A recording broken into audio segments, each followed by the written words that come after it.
Mutton తెచ్చినా ఇగో mall masala మంచిగా వేసి కమ్మగా అండు. గెలవలు కదా కమ్మగా తిందాం. అచ్చవరకు అండు కమ్మగా ఉండాలి మరి, సరేనా? సరే బావా. అబ్బా కూర అంటనే కమ్మదనం వాసన వస్తుంది. అబ్బా ఇది ఎప్పుడైతుందో, నేను ఎప్పుడు తింటానో ఏం కథనో.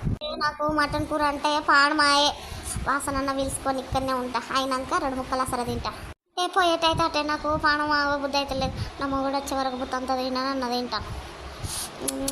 ఎంత కమ్మగా ఉన్నవి బంగారు తల్లి. రోజు ఆ సప్పిడి కూరలు తిని నోరంతా సప్పిడి పడ్డది.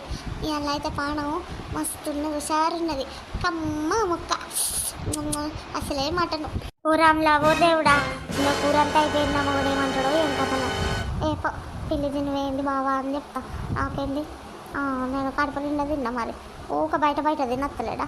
పిల్లి తినివేయండి ఇదంగా వెళ్ళి నేనే సింగరే రోజు తిరగాలి. నేను ఉన్నదంతా తింటాను వచ్చే వరకు. తిని పిల్లి తినివేయండి అని చెప్తా. పిల్లి తిన్న కూర తినొద్దు బావా అని చెప్తా.